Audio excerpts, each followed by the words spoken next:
नमस्कार, आप देख रहे हैं डॉक्टर साहेब, आपके साथ मैं हूं मुस्कान। दर्शकों, आज के इस एपिसोड में हम ये बात करेंगे और जानेंगे कि अगर किसी का लो स्पर्म काउंट हो रहा है तो क्या ये मेडिकली पॉसिबल है उसे ठीक करना या नहीं। इसी पे खास बातचीत करने के लिए आज हमारे साथ मौजूद है डॉक्टर निधि सिंह।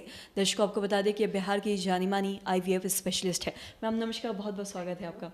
मैम, मैं आपसे जानना चाहूँगी, अगर किसी का लो स्पर्म काउंट होता है तो क्या ये ठीक होना मेडिकल साइंस में पॉसिबल है या नहीं, मैं आपसे जानना चाहूँगी। बिल्कुल, नो स्पर्म काउंट को हम लोग मेडिकली ट्रीट कर सकते हैं। सबसे पहले इसके लिए ज़रूरी है कि हम ये समझें कि आखिर लो स्पर्म काउंट आज की डेट में इतना ज़्यादा हो क्यों रहा है। तो इसमें बहुत सारी इंपॉर्टेंट चीज़ें हैं जो हम लोग खुद ख़राब कर रहे हैं।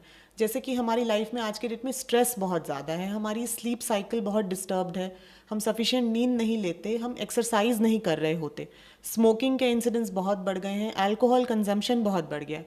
इन सारी चीज़ों से, और सबसे इम्पॉर्टेंट लैपटॉप, फीमेल्स को आजकल आदत हो गई है हमेशा लैपटॉप को टेबल पर रखने की जगह अपनी गोद पर रखकर बेड पर आराम से लैपटॉप का एक्सेस इस्तेमाल कर रहे हैं। इन चीज़ों से स्पर्म काउंट पे डेफिनेटली असर पड़ रहा है।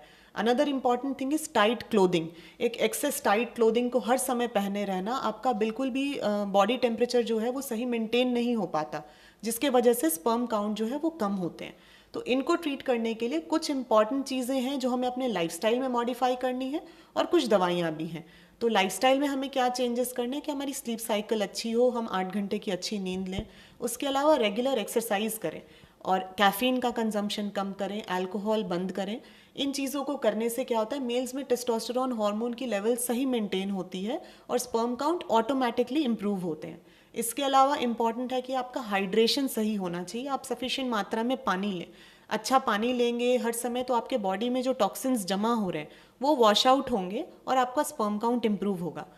या अनदर इम्पॉर्टेंट थिंग इज कि एंटीऑक्सीडेंट्स, ये बहुत प्रचलन में है आजकल। लोग खास करके कोविड के बाद से विटामिन सी के टैबलेट्स, नींबू या फिर कोई भी ऐसे साइट्रस फ्रूट्स, इनका इम्पॉर्टेंस है कि ये हमारे बॉडी में जो टॉक्सिन्स हैं इनको कम करते हैं, ऑक्सीडेटिव स्ट्रेस को कम करते हैं और स्पर्म काउंट को इम्प्रूव करते हैं। इन सारे लाइफस्टाइल मॉडिफिकेशंस के साथ साथ सिमिलरली मेडिकेशंस भी हैं जो आपकी बॉडी में ऑक्सीडेटिव स्ट्रेस को कम करती हैं। पर ये मेडिकेशंस आपको ओवर द काउंटर नहीं लेनी है, एक डॉक्टर के सजेशन के अकॉर्डिंगली अगर डॉक्टर को सही लगता है तो वो आपको ये माइक्रो न्यूट्रिएंट्स और एंटीऑक्सीडेंट सजेस्ट करते हैं, जिसके थ्रू आपके स्पर्म काउंट्स इंप्रूव होते हैं। और साथ ही अभी आपने अल्कोहल की बात की है, साथ ही मैं आपसे ये भी जानना चाहूँगी कि कोई अल्कोहल कंज्यूम कर रहा है, साथ ही साथ स्मोक कर रहा है ज़रूरत से ज़्यादा, तो ये कितना हानिकारक हो सकता है उनके लिए।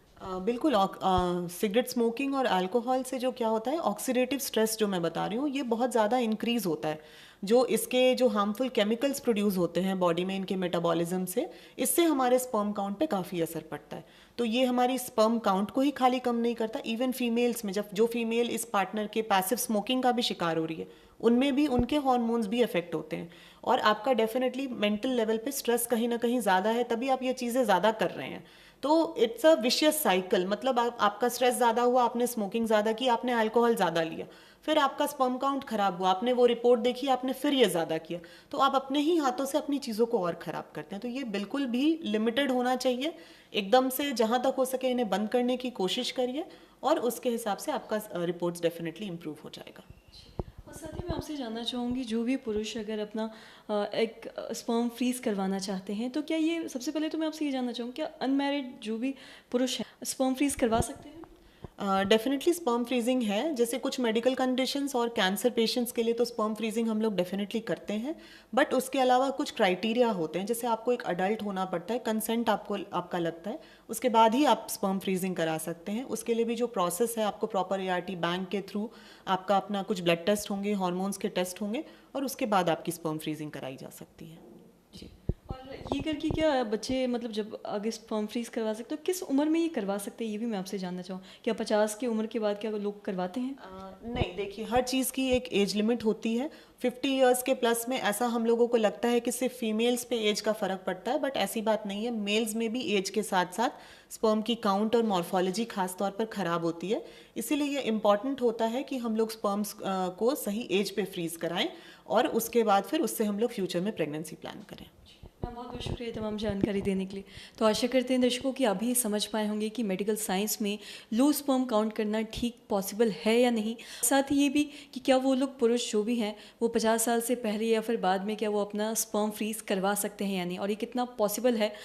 तो जितनी भी जानकारी, आशा करते हैं कि जो तमाम जानकारी आपके लिए लाभदायक रही हो। तो आज की इस वीडियो में इतना ही। अगर आपने अब तक हमारे चैनल को सब्सक्राइब नहीं किया तो तुरंत कर लिए, साथ ही हमारे फेसबुक पेज को लाइक करें। वीडियो देखने के लिए आपका धन्यवाद।